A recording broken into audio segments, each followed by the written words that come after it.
membuat kedisiplinan kelas bersama anak. Itu terkait tentang apa ya Bu?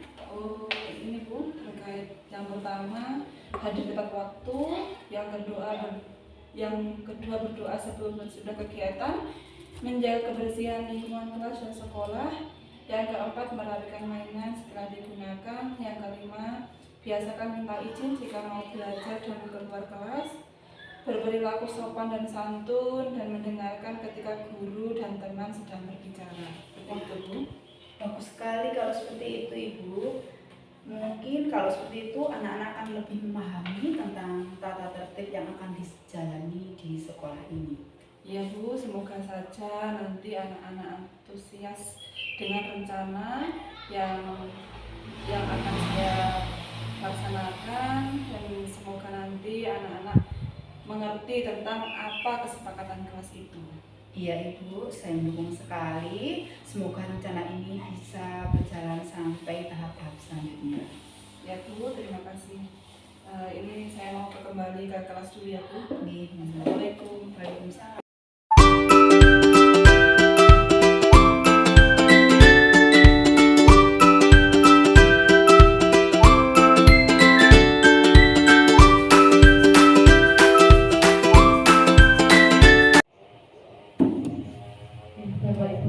Ibu-ibu sekalian, sebelum acara dimulai, marilah kita menyanyikan lagu Indonesia Raya. Kepada yang bertugas dipersilakan.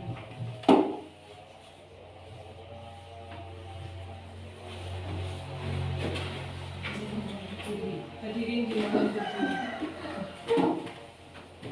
Hiduplah Indonesia Raya tua. Indonesia tanah airku, tanah tumpah darahku. Di sanalah aku berdiri, jadi pandu ibuku. Indonesia kebangsaanku, bangsa dan tanah airku. Marilah kita berseru, Indonesia bersatu. Hiduplah tanahku, hiduplah negeriku, bangsaku, rakyatku semuanya. Bangunlah jiwanya, bangunlah badannya untuk Indonesia Raya. Indonesia Raya, merdeka, merdeka, tanahku, negeriku yang ku cinta. Indonesia Raya, merdeka, merdeka, hiduplah Indonesia Raya. Indonesia Raya, merdeka, merdeka, tanahku, negeriku yang ku cinta. Indonesia Raya, merdeka, merdeka, hiduplah Indonesia Raya. Hadirin dimohon berdiri. Duduk kembali. Bisa.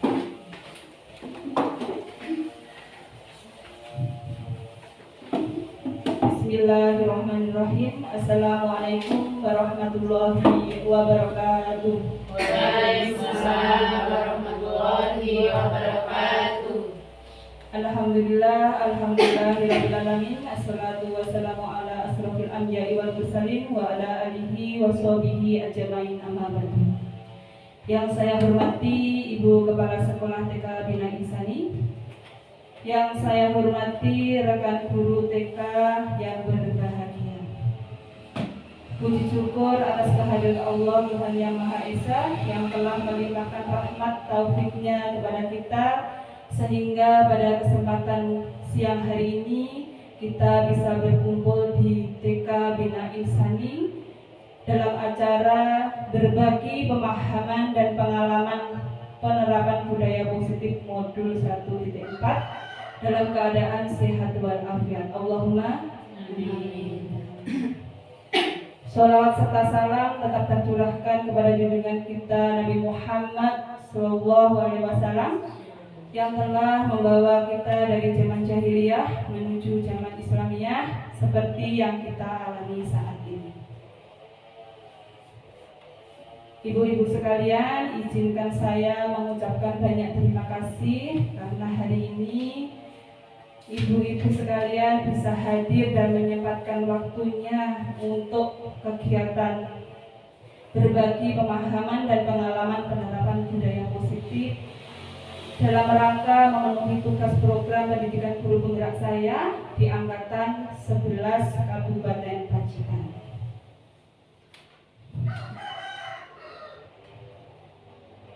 Sebelum acara dimulai, marilah kita buka acara pada siang hari ini dengan bacaan basmalah. Mari saya hantarkan. Bismillahirrahmanirrahim. Untuk acara selanjutnya yaitu sambutan dari Ibu Kepala TK Bina Insani kepada beliau Ibu Sunartin, dipersilakan. Bismillahirrahmanirrahim. Assalamualaikum warahmatullahi wabarakatuh.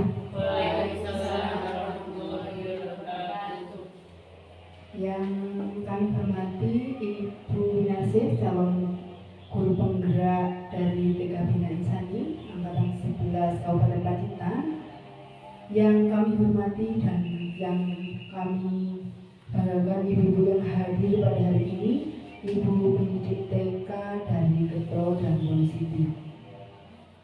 Puji syukur kehadirat Allah SWT yang telah melimpahkan rahmat serta taufiknya sehingga pada hari ini kita semua dapat berkumpul di TK Bina Insani dalam rangka berbagi pemahaman dan pengalaman penerapan budaya positif modul 1.4 tanpa ada suatu apapun. Amin. Dan salam serta salam semoga tetap tercurahkan kepada junjungan kita Nabi Agung Muhammad SAW yang telah membawa umatnya dari zaman jahiliyah menuju zaman Islamiyah dan yang kita tunggu-tunggu syafaatnya di hari yaumul kiamah nanti. Semoga kita semua mendapatkan syafaat dari beliau. Amin. Ibu-ibu yang saya hormati, terima kasih sekali atas kehadiran panjenengan semua di TK kami untuk mendukung calon guru penggerak kami, Bu Inarsih. Harapan kami semoga CGP Bu Inarsih dapat mengikuti kegiatan dengan lancar sampai dengan lulus sehingga bisa membawa kemajuan di TK Bina Insani. Dan selanjutnya nanti teman-teman yang belum CGP mudah-mudahan termotivasi untuk mendaftar di angkatan berikutnya, begitu. Mungkin hanya itu ibu-ibu yang dapat saya sampaikan. Akhirnya, bila taufiq wal hidayah. Wassalamualaikum warahmatullahi wabarakatuh.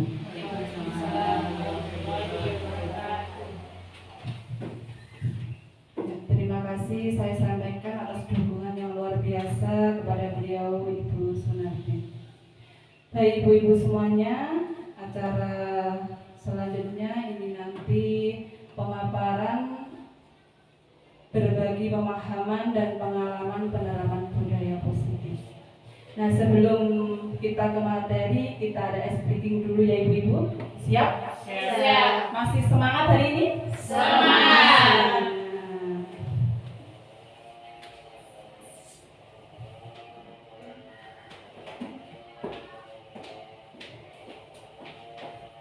Kalau masih semangat, ini nanti speakingnya jika saya mengucapkan gajah. Gajah itu badannya besar atau kecil ibu-ibu? Besar. Besar. Nanti kalau saya bilang gajah, kita praktekkan tangannya seperti ini. Kecil. Kita bilangnya gajah besar, tapi kita praktekannya kecil. Oke. Terus yang kedua, kalau semut itu badannya besar atau kecil? Kecil. Nah, dibalik. Kalau kita kecil, kita prakteknya tangannya Besar. Oke, kita melatih konsentrasi. Siap? Siap. Semangat? Semangat. Yuk dicoba ya. Berdiri, yuk dimohon untuk berdiri. Gajah badannya besar. Terus semut badannya Kecil. gajah Besar. Besar. Kecil. semut. Kecil. Oke, terima kasih Bumi semuanya. Jadi silakan untuk duduk kembali. Berarti masih semangat ya? Semangat.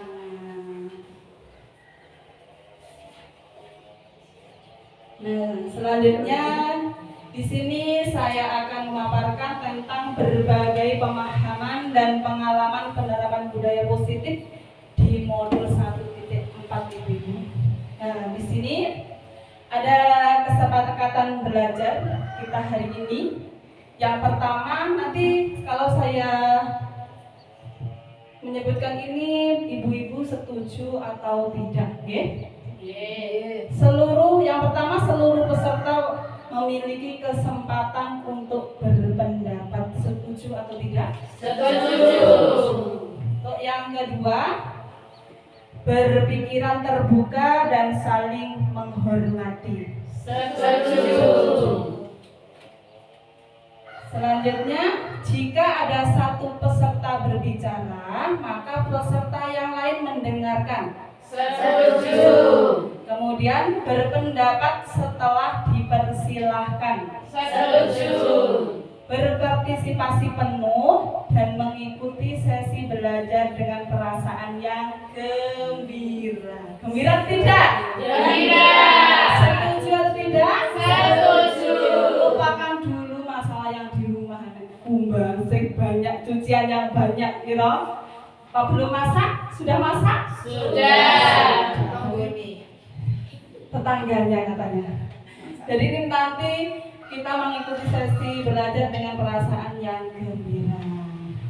Di sini ada konsep inti budaya positif, ada 8. Yang pertama perubahan paradigma positif, kemudian disiplin positif, nilai-nilai kebajikan, kebutuhan dasar manusia, motivasi perilaku manusia, posisi kontrol guru, keyakinan kelas, kemudian segitiga restitusi. Sebelum ke paradigma, di sini ada pertanyaan tematik, ibu-ibu. Nanti tematik, nanti ibu-ibu setuju atau tidak setuju. Nah, di sini pasti ibu-ibu sudah tidak asing lagi dengan kata-kata budaya positif, gitu. Nah, di sini ada kalimat yang hukuman dapat mendisiplinkan anak. Nanti saya bagikan post-it-nya, setuju atau tidak nanti ditulis di sini, ya, disiapkan alat tulisnya.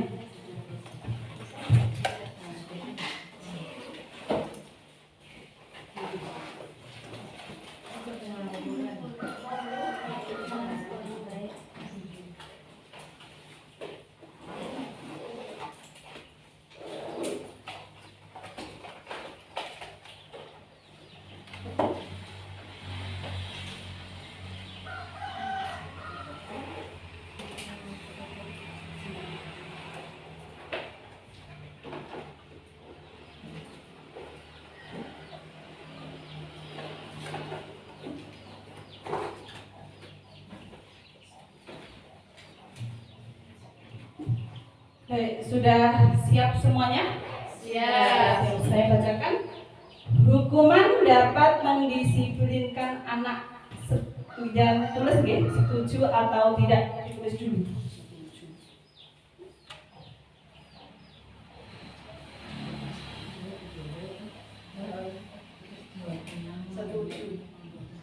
Setuju atau tidak setuju? Sudah?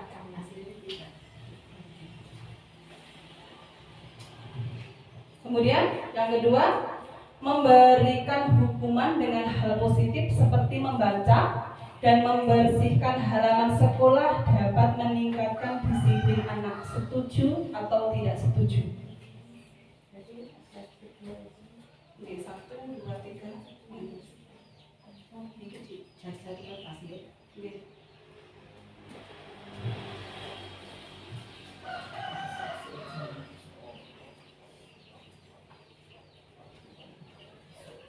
Sudah Ibu-ibu? Sudah. Sudah, selanjutnya memberi penghargaan dapat meningkatkan motivasi belajar anak. Setuju atau tidak setuju?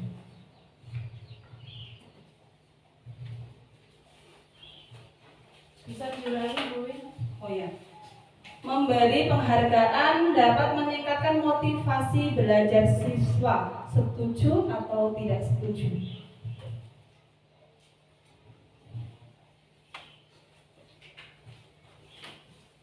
Sudah?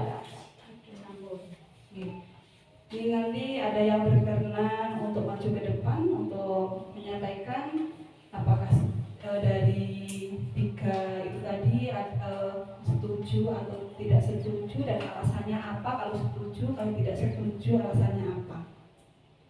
Ya, siapa yang berkenan untuk maju ke depan? Monggo Bu Winda.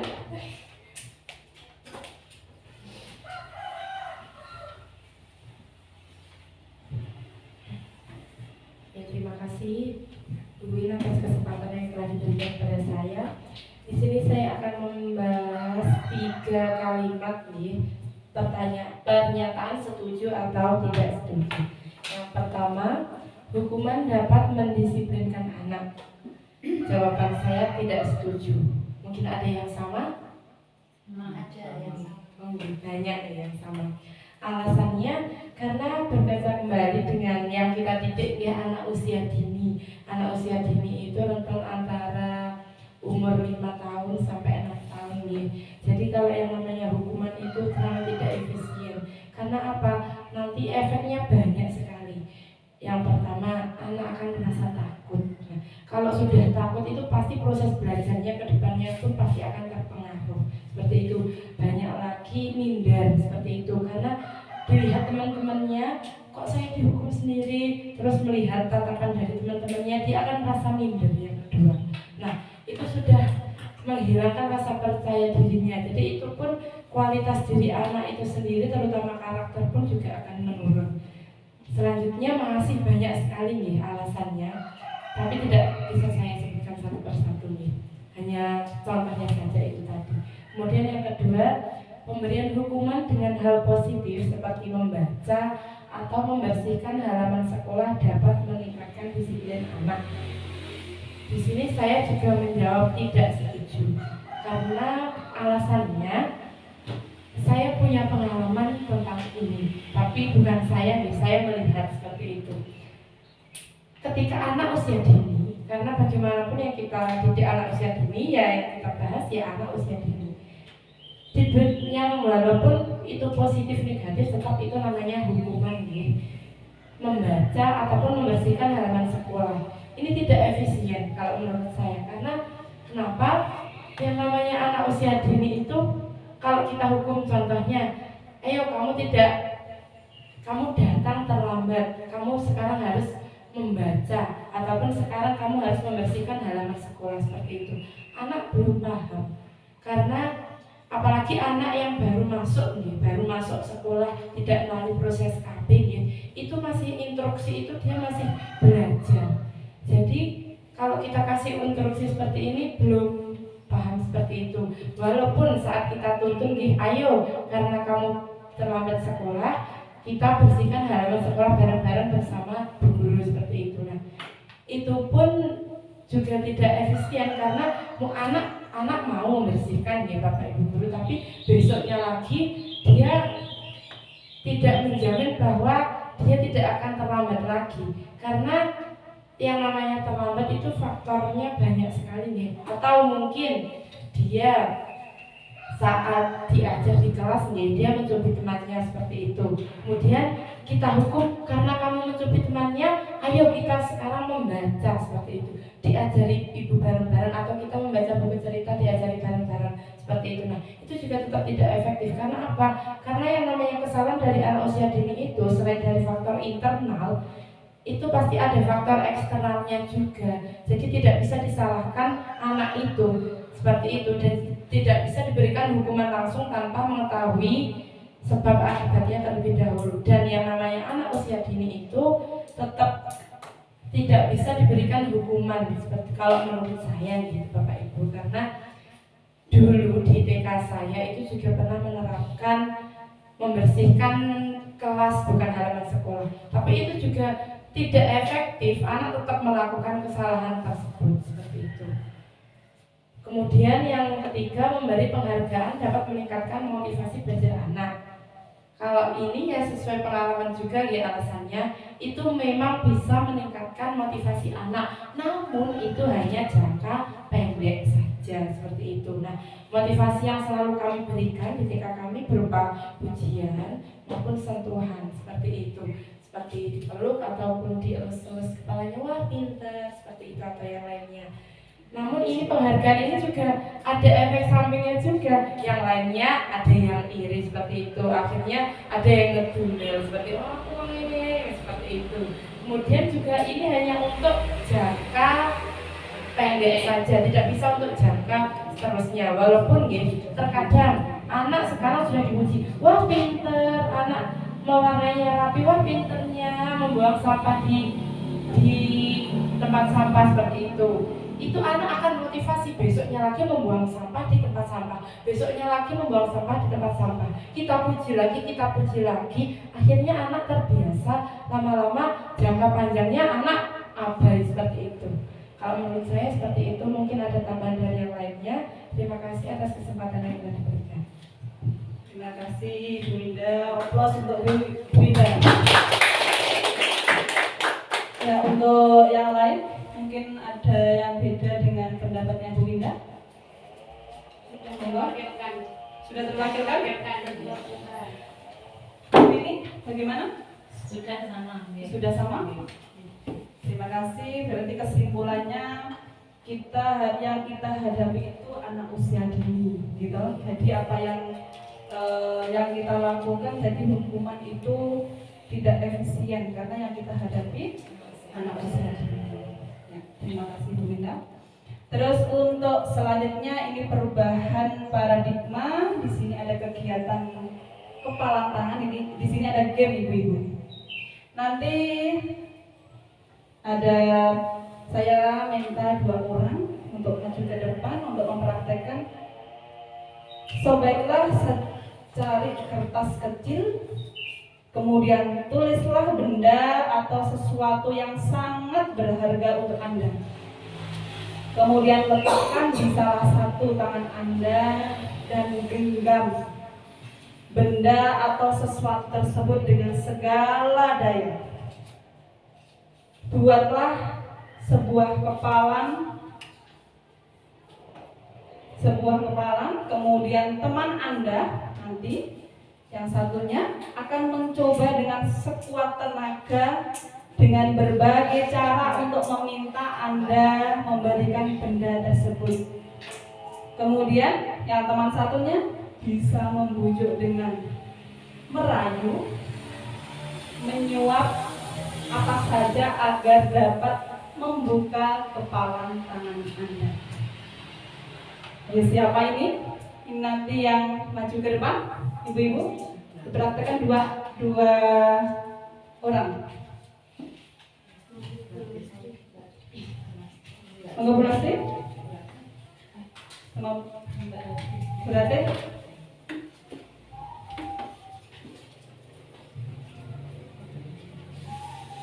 Berarti yang nulis tulis apa yang paling berharga. Simpan, jangan dikasih tahu kan? Iya. Apa yang paling benda apa yang paling berharga di hidup Anda?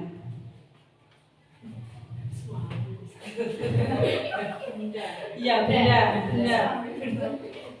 Nanti Bu Lastri penasaran apa kok yang ditulis sama Bu Ranti ini? Kok saya penasaran dengan merayunya, dengan menyuapnya apapun itu, nanti agar apa yang ditulis Bu Ranti bisa tahu.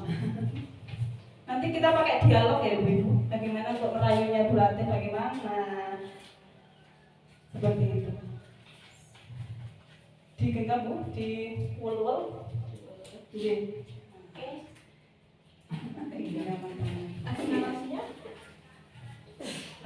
Narasinya bebas. kelas itu. Oh iya. Sebentar. Ya, digenggam Bu. Ya. Mbak Rati, Belum. kira-kira kalau genggaman Anda itu saya tukar dengan sesuatu, apakah Anda mau? Apakah itu sesuatunya? Kira-kira maunya apa?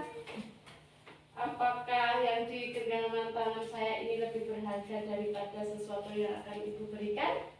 Kalau saya tukar dengan koin? Kenapa ya Bu? Kenapa kok penasaran? Iya, sebab kelihatannya Bu Rati sangat menyimpan erat-erat apa yang ada di dalam genggamannya. Apakah bisa ditukar dengan nilai finansial? Sepertinya bisa, tapi saya tetap tidak akan melakukannya. Sepertinya bisa, berarti ada harapan. Tujuannya apa Bu? Apa tujuan Ibu kok mau tahu apa isi dalam genggaman saya? Ya, saya lihat dari tadi Ibu sudah memegang erat yang ada dalam genggaman Ibu. Mestinya itu sesuatu yang sangat amat membuat saya penasaran dan mungkin bisa bermanfaat juga untuk saya. Tapi saya masih tidak ingin melepaskan dan membuka tangan genggaman saya. Ibu cantik deh. Ibu mulai merayu saya dan saya mulai terpesona dengan Anda. Tapi saya tetap tidak akan membuka genggaman saya.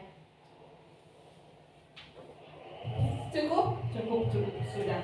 Ya, sepertinya. Oke, terima kasih Bu Lastri dan Bu Rate. Sebelum ini nanti saya mau tanyakan apa yang ditulis, yang benda berharga yang ditulis Ibu Rate, terus kemudian alasannya apa? Oke. Baik ibu-ibu, saya akan membuka secari kertas yang saya tuliskan dengan tulisan benda apa yang sangat berharga buat saya. Mungkin juga berharga buat ibu-ibu semuanya, bukan buat saya saja, nggih. Benda yang sangat berharga untuk saya saat ini, oke? Saat ini sesuai dengan perkembangan teknologi saat ini, yaitu laras HP. Oke, Niki. HP. Apa alasannya Ibu mau milih HP? Alasannya untuk saat ini, gitu. HP saat ini bisa digunakan untuk apa saja. Biasanya kalau zaman dulu HP itu bisa digunakan hanya untuk telepon dan SMS. Tapi saat ini HP bisa digunakan untuk menyimpan data, menyimpan kenangan masa lalu, menyimpan kenangan, berbagi informasi,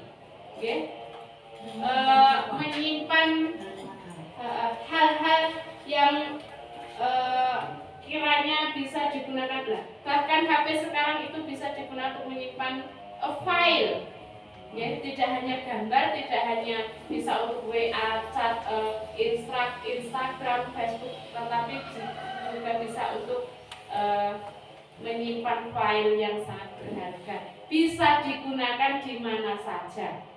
Kalau zaman sekarang mungkin kan sinyal jaringan internet kan sudah mudah. Nah, bisa untuk belanja. Sekarang belanja dari rumah dan HP, scroll, runting, tinggal tunggu beberapa jam, beberapa hari datang. Itu. Kalau yang paling penting lagi sekarang kita bekerja di era kemajuan teknologi yang sangat berkembang pesat. Semuanya harus serba cepat. Nggih napa mboten? Nggih. Dadose HP niku aja ngasih carry. Nek carry bingungi. Nggih napa mboten? Nggih. Monggo. Niku sing sebagian yang bisa saya sampaikan. Bu Lasri monggo.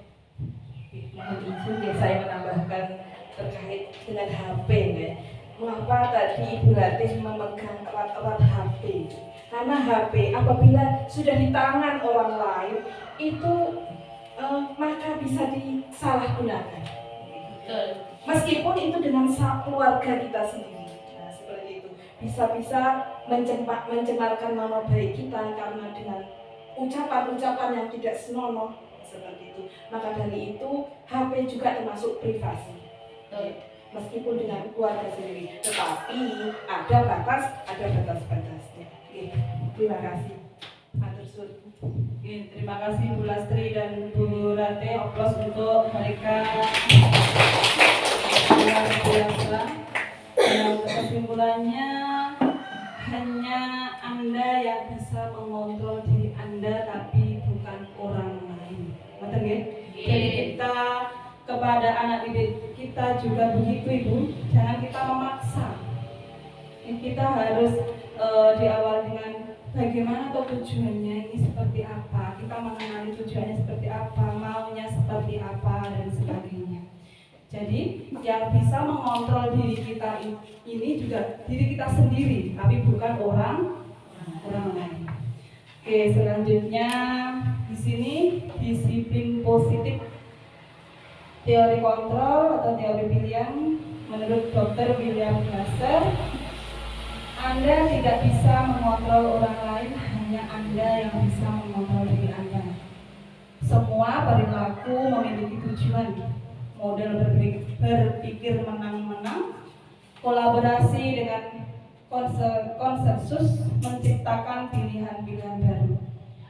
Nah, di sini nanti kita belajar teori motivasi, 5 posisi kontrol dan kebutuhan dasar manusia, nilai-nilai kebajikan universal dan segitiga restitusi.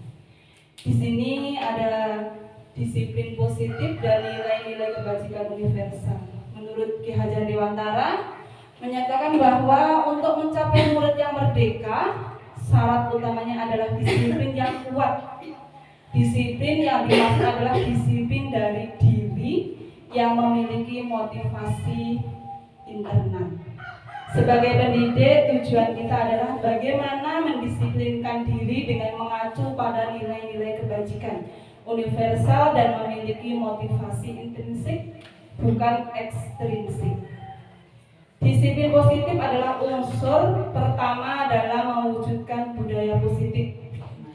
Budaya positif itu seperti pembiasaan yang baik diterapkan di lingkungan sekolah, kemudian nilai-nilai kebajikan universal yaitu nilai-nilai positif yang telah diajarkan oleh orang tua di lingkungan, rumah atau masyarakat yang diyakini kebenarannya secara menyeluruh, contohnya sopan santun, tanggung jawab, disiplin, jujur, dan sebagainya. Nilai-nilai ini sangat berharga serta dapat digunakan untuk memenuhi kebutuhan dasar manusia. Nah, di sini ibu-ibu sekalian, di sekolah sudah diterapkan nilai-nilai kebajikannya.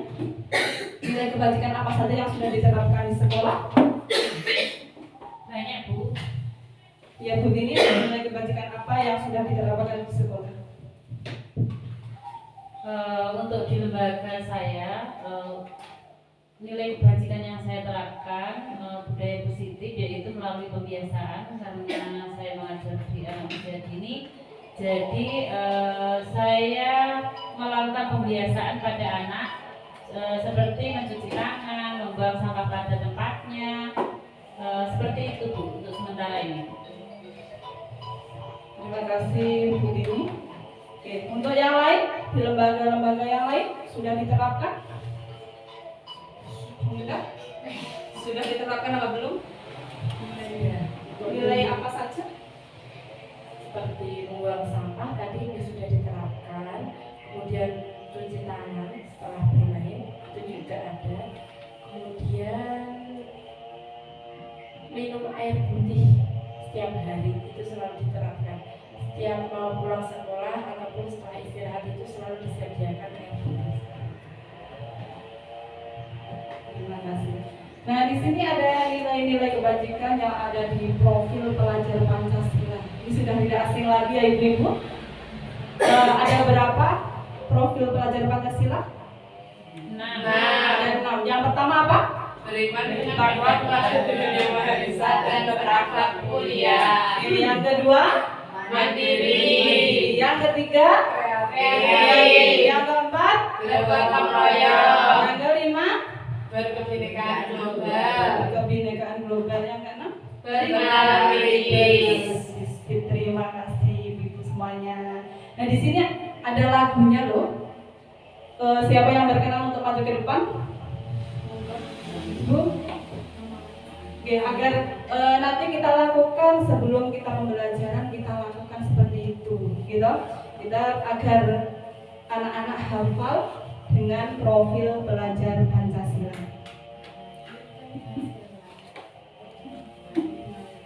Untuk Bu Tini, ya semuanya berdiri. Bapak Ibu, kita menyanyi bersama-sama lagunya Profil Pelajar Pancasila. Untuk nadanya diambil dari Saya Mau Tamasya. Oke? Monggo bersama-sama. 1, 2, 3. Pelajar Pancasila beriman dan bertakwa pada Tuhan Yang Esa dan berakhlak mulia, berkebinekaan global, gotong royong mandiri, kreatif dan bernalar kritis. Sekali lagi Ibu, monggo. 1, 2, 3. Pelajar Pancasila beriman dan bertakwa pada Tuhan Yang Esa dan berakhlak mulia, berkebinekaan global, gotong royong mandiri, kreatif dan bernalar kritis. Terima kasih. Terima kasih ibu-ibu semuanya, luar biasa. Nah di sini selanjutnya 5 kebutuhan dasar manusia menurut Dr. William Glasser, yaitu ada penguasaan, ada kasih sayang dan rasa diterima, kesenangan, kebebasan dan bertahan hidup. Motivasi perilaku manusia itu ada untuk menghindari ketidaknyamanan atau hukuman, kemudian mendapatkan imbalan atau penghargaan dari orang lain, untuk menjadi orang yang mereka inginkan dan menghargai diri sendiri dengan nilai-nilai yang mereka percaya. Nah, di sini ada disiplin positif, Ibu.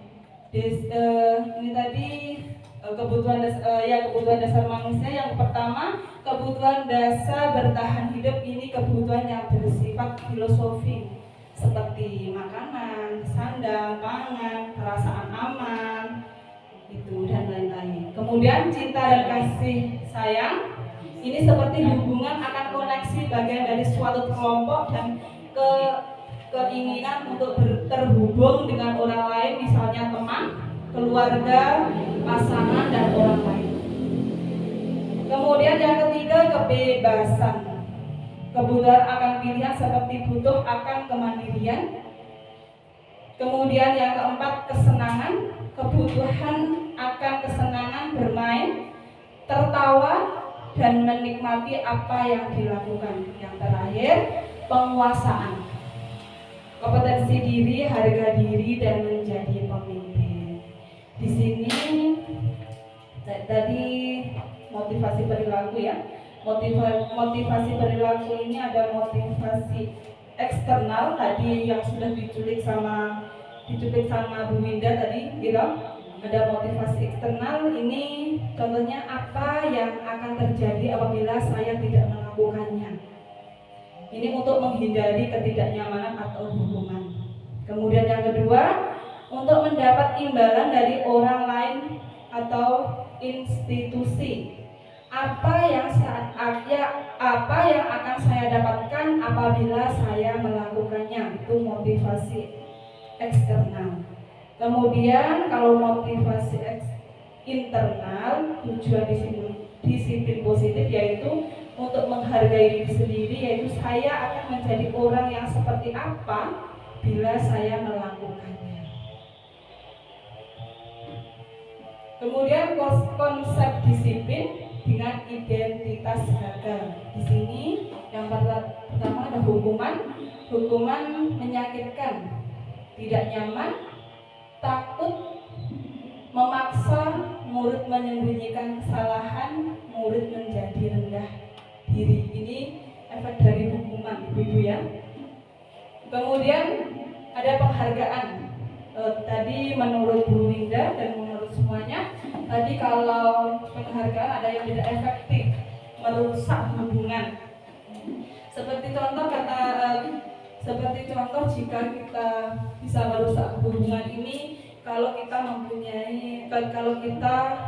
memberi penghargaan kepada anak satu, terus yang nanti yang satu lainnya iri. Nah, itu setelah itu ada bisa merusak hubungan antara guru dan teman lainnya, seperti itu.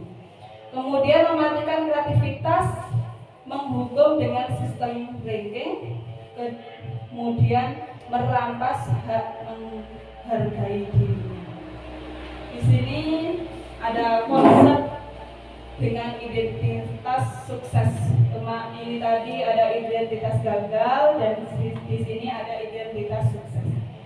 Di sini ada konsekuensi, Ibu-ibu, dan ada restitusi. Di dalam konsekuensi ini ada penguatan jangka pendek.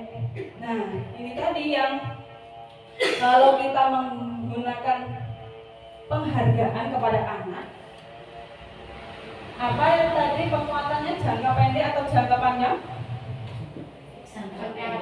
Jangka pendek. Karena apa? Kita setelah besoknya seperti itu lagi, mengulang seperti itu lagi yang kita lakukan, juga kita terus memberi penghargaan, itu berupa barang ataupun ucapan, ngoten ya. Kemudian perlu monitoring berkelanjutan, stimulus respon, murid menghormati peraturan dan kehilangan waktu untuk merenungi kesalahan. Nah, di sini identitas sukses selanjutnya adalah restitusi. Murid bertanggung jawab untuk perilakunya, fokus pada pemecahan masalah jangka panjang. Murid menghormati dirinya dengan orang lain, teori kontrol, dirinya memegang kontrol. Murid bersemangat dan memperbaiki kesalahan. Dari dengan identitas sukses restitusi ini, baik Ibu-ibu, ini kalau ada murid punya kesalahan, jadi kita tidak langsung menyalahkan, tapi kita cari solusinya itu seperti apa. Yang awalnya kita menghormati murid kita, kemudian kita cari tahu apa toh kesalahan yang sebenarnya, terus bagaimana solusinya. Ini di identitas sukses restitusi. Kemudian dihukum oleh penghargaan, bahwa penghargaan perilaku sama dengan hukuman, dalam arti meminta atau membujuk seorang melakukan sesuatu untuk memenuhi suatu tujuan tertentu dari orang yang meminta, membujuk dorongan eksternal, dan akan ada faktor ketergantungan. Beberapa dampak dari pemberian penghargaan tadi mempengaruhi jangka pendek dan jangka panjang. Penghargaan menghukum, penghargaan mengurangi ketepatan, penghargaan tidak efektif, kemudian penghargaan merusak hubungan. Jadi tadi tidak merusak hubungan ini timbul rasa iri sama teman. Dihukum oleh penghargaan menurut kualitas, penghargaan mematikan kreativitas, dan penghargaan mengurangi motivasi instinktif. Di sini ada kalimat Ibu-ibu, pernyataan nanti menurut ibu-ibu hukuman atau konsekuensi? Masih?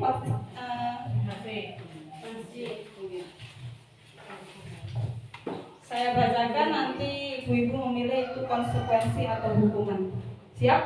Siap. Masih semangat? Semangat. Yang pertama, mencatat 100 kali di dalam buku kalimat, saya tidak akan terlambat lagi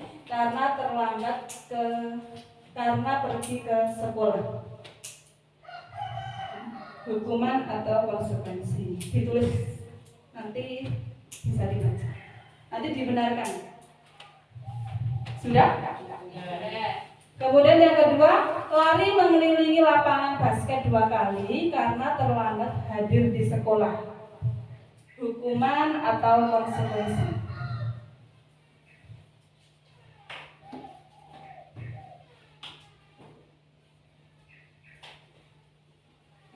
Selanjutnya, murid diminta untuk push up 15 kali karena tidak menggunakan masker ke sekolah. Hukuman atau konsekuensi? Sudah? Sudah. Selanjutnya, menggantikan kertas tugas teman yang telah dicoret-coret.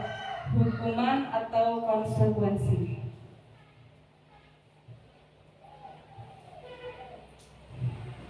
Kemudian membersihkan tumpahan air di meja tulis karena tersenggol pada saat belajar. Hukuman atau konsekuensi?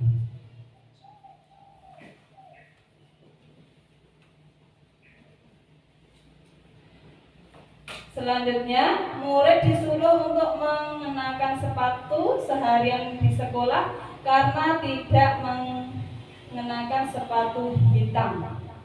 Konsekuensi atau hukuman?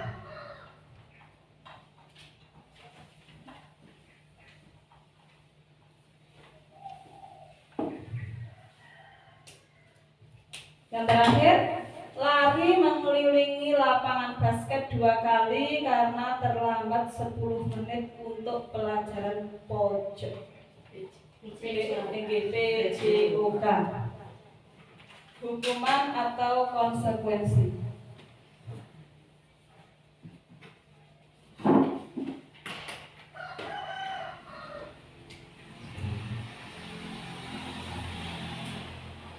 Sudah ibu-ibu?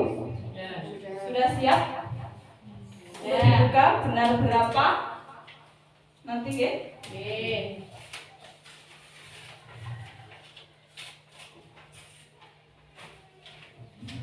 Monggo dicocokkan benar berapa?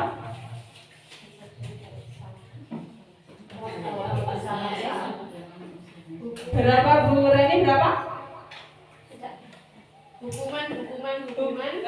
Mencatat 100 kali ini tadi. Hukuman. Benar atau salah? Benar. Kemudian lari mengelilingi lapangan basket 2 kali karena terlambat hari ke sekolah. Hukuman. Benar atau salah? Benar. Murid diminta untuk push up 15 kali karena tidak menggunakan masker ke sekolah. Benar? Benar. Hukuman. Mengganti kertas tugas teman yang telah dicoret-coret. Konsekuensi.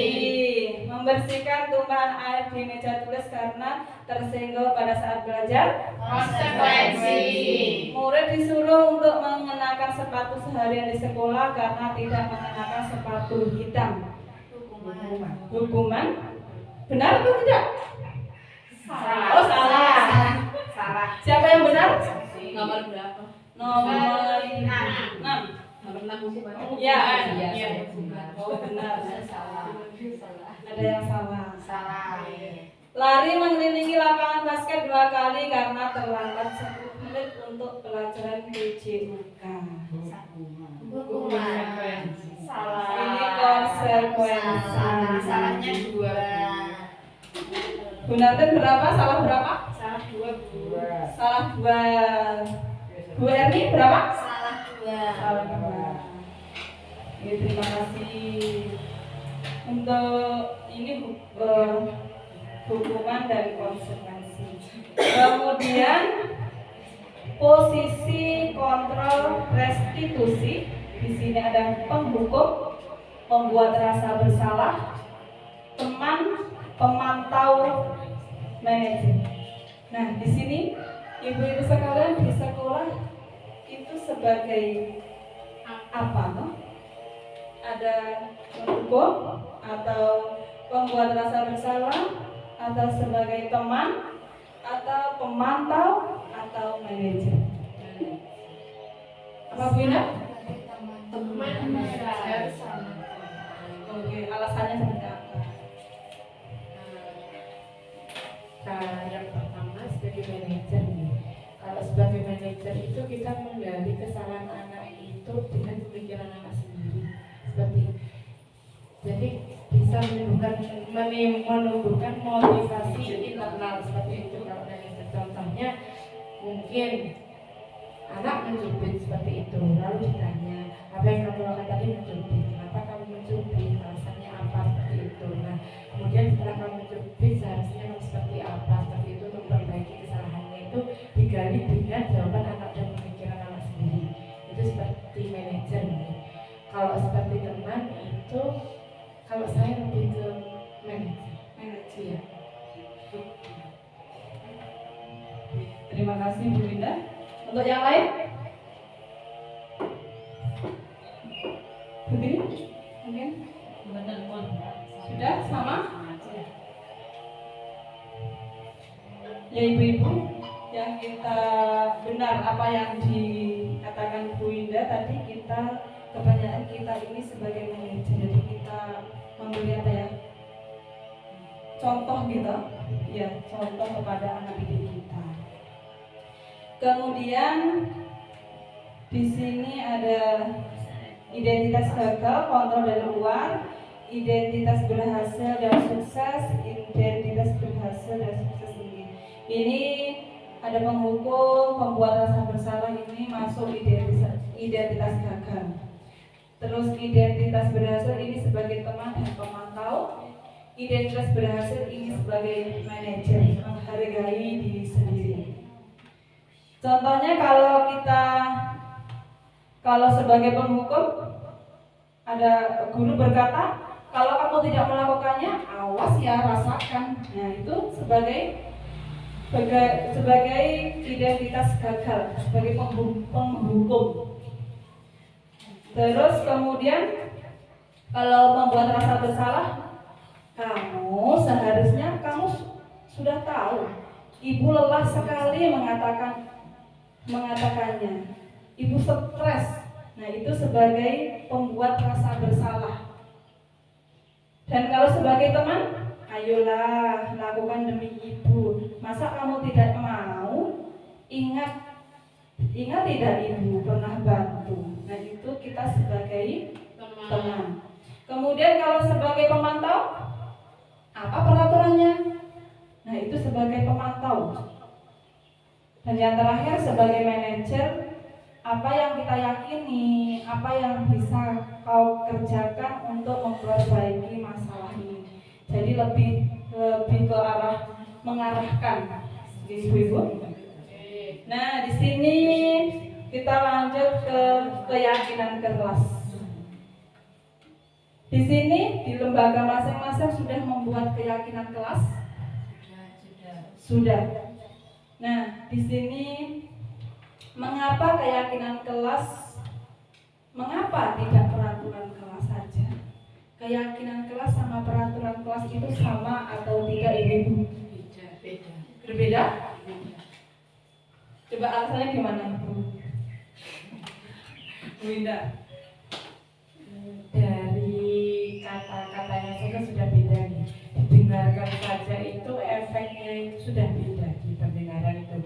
Kalau peraturan itu lebih ke satu arah, di mana seorang guru membuat peraturan tanpa memperhatikan pendapat dan kondisi si murid. Itu peraturan. Kalau yang namanya keyakinan kelas itu adalah berupa pernyataan atau pendapat-pendapat yang digali dari murid-murid sendiri melalui musyawarah dengan murid, akhirnya nanti nanti disepakati diterapkan di kelas itu namanya keyakinan. Oke, terima kasih luar biasa Bu Binda. Tepuk tangan buat Bu Binda. Ya benar. Jadi keyakinan kelas sama peraturan kelas itu beda. Ya. Tadi keyakinan kelas itu yang peraturan kelas kita mengatur ya, terarah mengatur. Ya, peraturan yang harus diatur, yang harus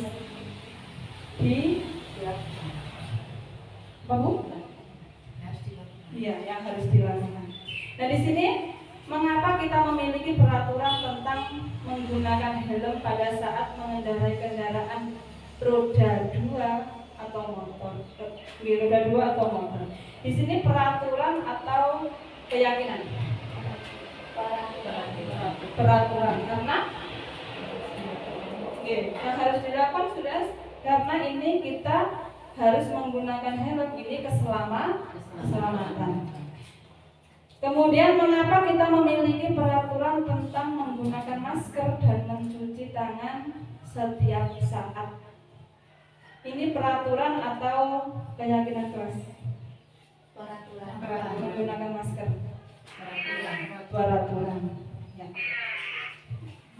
Kemudian di sini ada bagaimana membentuk keyakinan kelas. Yang pertama lebih abstrak daripada peraturan, berupa pernyataan universal, membuat dalam bentuk positif, sedikit saja biar mudah diingat. Kalau untuk kita kan anak usia dini, jadi hal yang sederhana yang mudah diingat oleh anak. Kemudian dapat diterapkan di kelas, kemudian dilakukan oleh semua warga kelas, hendaknya ikut mengkontribusi dalam pembuatan keyakinan kelas. Kemudian bersedia meninjau kembali keyakinan kelas dari waktu ke waktu. Nah di sini berarti sudah semua lembaga sudah membuat peraturan kelas, keyakinan kelas atau peraturan kelas. Keyakinan kelas. Terus di sini untuk membuat keyakinan kelas ada yang terkendala? Ada Bu. Ada. Iya. Dalam membuat keyakinan kelas, kendalanya yaitu anak-anak itu ada yang kadang itu lupa. Jadi kita harus mengingatkannya setiap hari. Karena apa? Kadang anak-anak itu ada yang lupa dan melanggar apa yang telah kita sepakati, seperti itu. Terima kasih Bu Dini. Untuk selanjutnya sudah terlaksanakan dengan baik atau belum keyakinan kelas di lembaga ibu-ibu semuanya? Tadi kan ada kendalanya, kemudian sekarang sudah terlaksanakan dengan baik? Sudah terlaksana. Alhamdulillah. Oke, di sini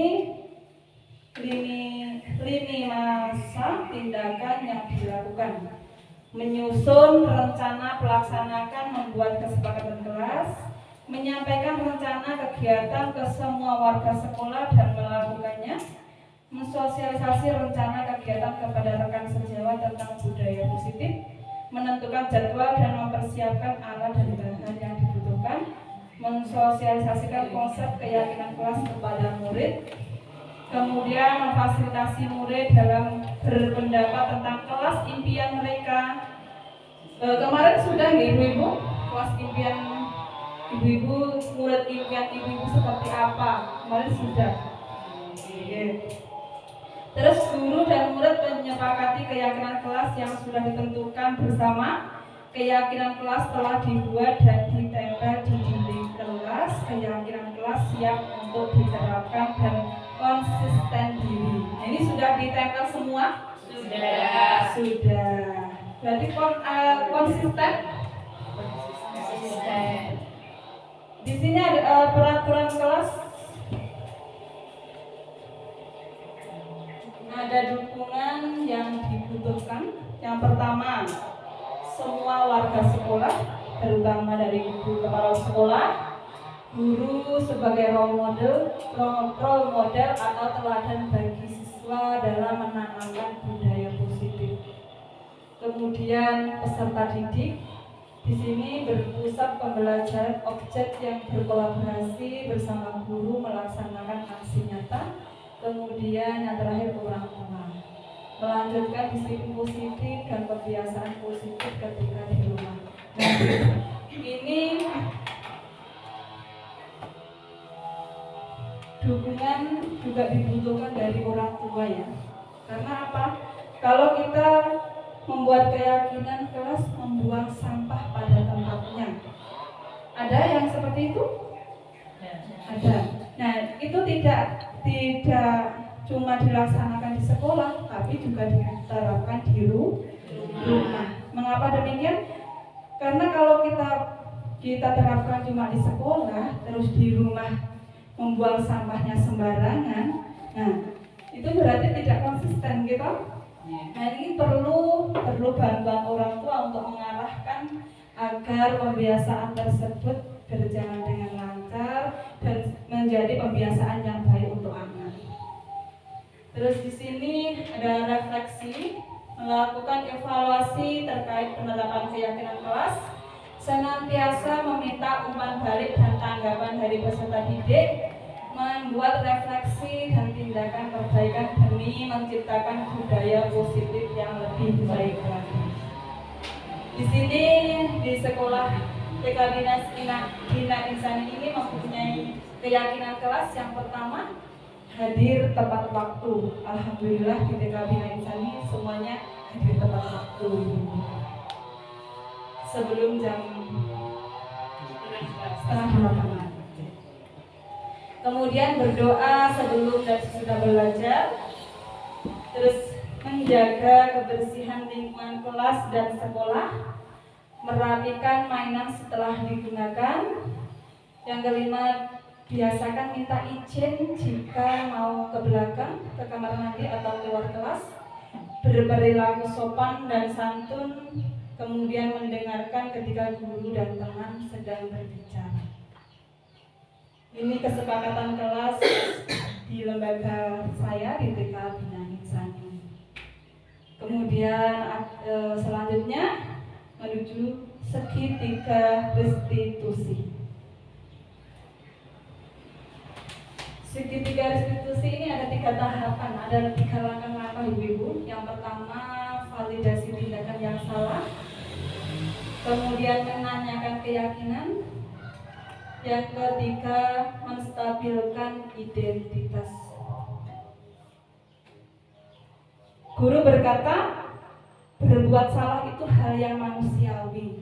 Jadi tidak ada manusia yang sempurna, Bapak Ibu juga berbuat salah. Jadi kalau putra-putri panjenengan di sekolah melanggar kesepakatan kelas, contohnya hadir tidak tepat waktu ya, terlambat. Nah, di sini kita memberikan arah kepada siswa yang kita setelah jam pembelajaran kita panggil. Oh ini tadi Mbak Naura tadi terlambat ya. Kenapa kok terlambat? Seperti itu. Kemudian kita tanya pada alasannya seperti apa kok bisa terlambat. Nah, kita tidak boleh, seharusnya tidak seperti itu loh. Itu tidak boleh. Tapi kita terlambat itu hal yang wajar. Tapi besok-besok diusahakan untuk bangun pagi. Nah di sini kita pasti bisa menyelesaikan permasalahan ini. Bapak Ibu tidak tertarik untuk mencari tahu siapa yang benar, siapa yang salah. Jadi di sini jangan menyalahkan anak. Kita kita memberikan arahan. Jadi kita memotivasi, jangan sampai menyalahkan. Nah, ini tadi perbuatan salah atau tidak? Kita tanyakan dulu. Salah Bu Guru. Kemudian masih ingat keyakinan kelas yang kita buat kemarin? Nah, itu kita bacakan keyakinan kelas yang kita pernah buat bersama-sama anak. Nah, setelah itu itu untuk menyemangati anak tersebut. Oh iya, ini nanti hari ini terlambat, besok misalkan tidak terlambat ya, tidak boleh diulangi lagi seperti itu. Jadi kita tidak boleh menyalahkan anak. Kemudian validasi kebutuhan, ini tadi menstabilkan identitas. Terus untuk validasi kebutuhan, kamu bisa saja melakukan hal yang lebih buruk tapi kamu tidak melakukannya. Kamu pasti punya alasan mengapa melakukannya. Nah, di situ kan kita tanya, tadi kan alasannya apa kok terlambat? Pasti Mbak Naura punya alasan tertentu mengapa hari ini terlambat, seperti itu. Kemudian apa yang penting bagi kamu? Kamu boleh tetap berusaha menjaga sikap itu, tapi tambahkan sikap yang lain yang baru. Maukah kamu belajar cara lain untuk mendapatkan yang kamu butuhkan tanpa harus memukul? Nah, lalu kemudian apakah kamu bisa melakukan dengan lebih baik besoknya lagi? Nah, ini berarti besoknya tidak boleh diulangi lagi ya. Kemudian menanyakan keyakinan. Nah, ini tadi kita bacakan keyakinan kelas yang kita sepakati tadi bersama anak-anak. Apa nilai yang kita percaya di kelas sekolah kita? Nilai-nilai universal apa yang telah kita sepakati? Kelas yang ideal itu seperti apa? Kamu ingin jadi anak seperti apa? Apa yang kamu rasakan ketika kamu melakukan itu? Kamu menjadi orang yang seperti apa?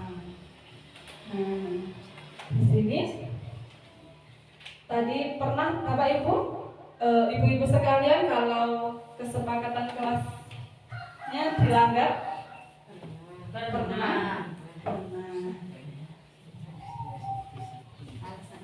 Ya, alasannya tadi apa? Biasanya kebanyakan lupa.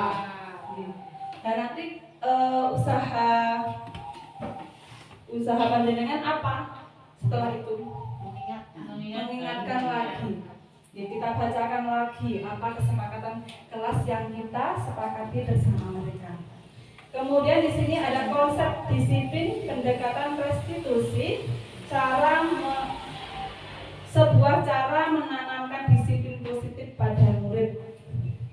Pengertian restitusi, proses menciptakan kondisi bagi murid untuk memperbaiki kesalahan mereka sehingga mereka bisa kembali pada kelompok mereka dengan karakter yang lebih kuat. Ini menurut Gosen. Kemudian ciri-ciri restitusi bukan untuk menebus kesalahan, namun untuk belajar dari kesalahan. Memperbaiki hubungan, tawar bukan paksaan. Restitusi menuntun untuk melihat ke dalam diri. Restitusi mencari kebutuhan dasar yang mendasari tindakan. Restitusi diri adalah cara yang paling baik. Restitusi fokus pada karakter bukan tindakan. Restitusi fokus pada solusi. Restitusi mengembalikan murid yang berbuat salah pada kelompoknya. Jadi menggunakan segitiga restitusi ini yang paling tepat, ibu-ibu. Jadi kita tidak menyalahkan murid, kita memberikan mencari kebutuhan dasar murid, mendasar tindakannya, kemudian mencari solusinya, fokus pada karakter dan tindakannya.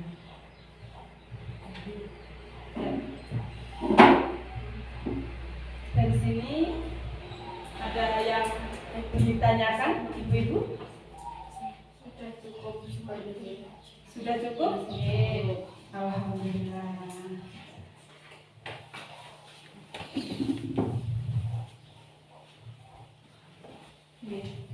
Cukup sekian yang bisa saya sampaikan untuk pemaparan berbagi pemahaman dan pengalaman penerapan budaya positif.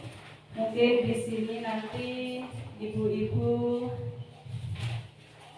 merefleksi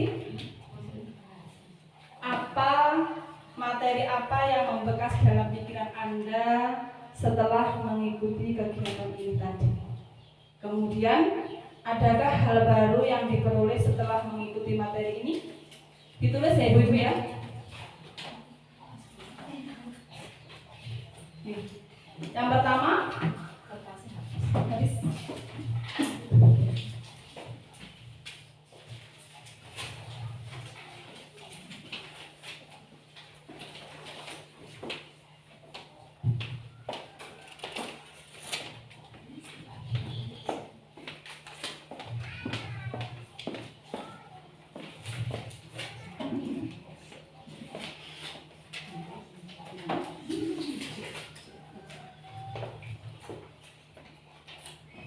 sudah Ibu-ibu? Sudah mendapat?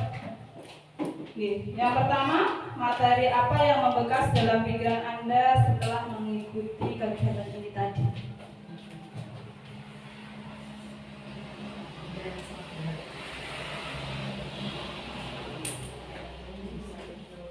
Dalam pikiran Anda, apa kegiatan hari ini? Nah, jawabannya Bu.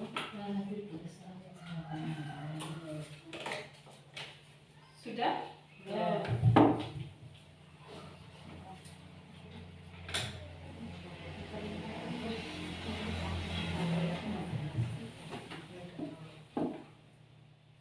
Kemudian, adakah hal baru yang diperoleh setelah mengikuti materi ini tadi?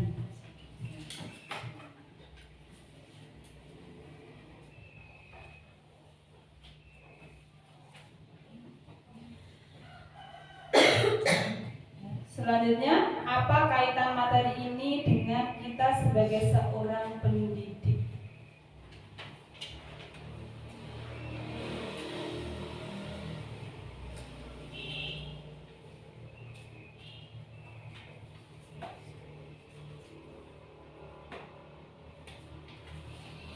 Yang terakhir, apa yang akan kita lakukan untuk kedepannya?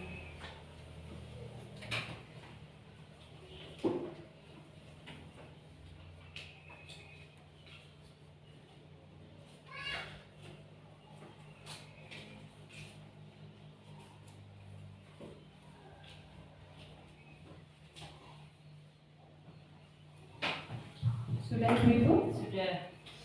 Monggo. Siapa yang ingin membacakan? Ini? Oke.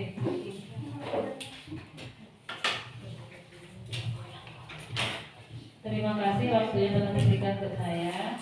Pada kegiatan siang hari ini yang paling membekas dalam pikiran saya untuk materi ini yaitu pentingnya kita sebagai guru untuk menerapkan budaya positif di kelas, terutama untuk keyakinan kelas, karena apa itu adalah salah satu cara untuk mendisiplinkan anak, bagaimana agar anak itu bisa kita disiplinkan sesuai dengan karakter dan kebutuhan anak.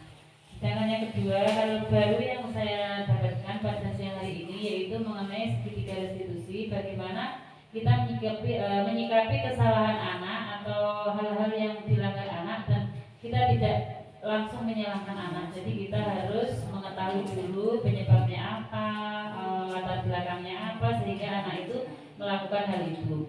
Sedangkan yang ketiga yang berkaitan dengan ketiga tadi pertanyaannya Bu, apa kaitannya materi ini dengan kita sebagai seorang pendidik? ya. Materi pada siang hari ini sebenarnya sangat berkaitan dengan kita sebagai pendidik, karena apa? Kita harus memahami dan memenuhi kebutuhan dasar anak, bagaimana kita dalam mengarahkan anak-anak didik kita agar tidak melanggar peraturan. Maksudnya agar kita itu sebagai guru itu mengetahui bagaimana kita mendidik anak secara baik dan benar, seperti itu. Sedangkan yang keempat,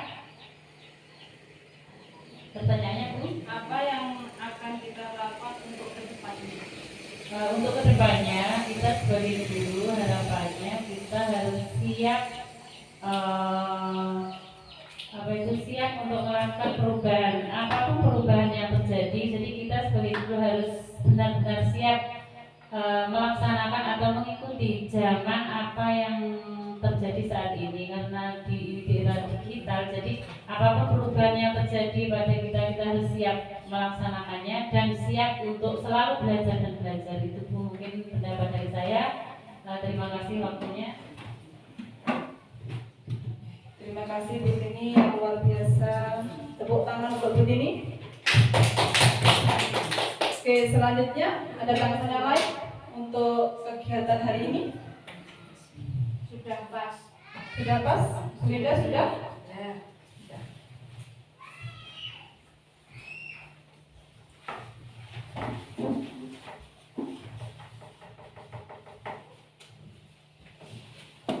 Terima kasih ibu-ibu sekalian waktunya hari ini. Sebelum kita tutup acara hari ini, marilah kita tutup bersama-sama dengan bacaan hamdalah bersama-sama. Alhamdulillahirabbil alamin. Oke, terima kasih Bu Ibu. Bila ada kesalahan dari saya untuk dari penyampaian berbagi pemahaman dan pengalaman penerapan budaya positif, saya mohon maaf yang sebesar-besarnya. Bila ada salah kata, bila taufiq wal hidayah, wassalamualaikum warahmatullahi wabarakatuh. Waalaikumsalam warahmatullahi wabarakatuh.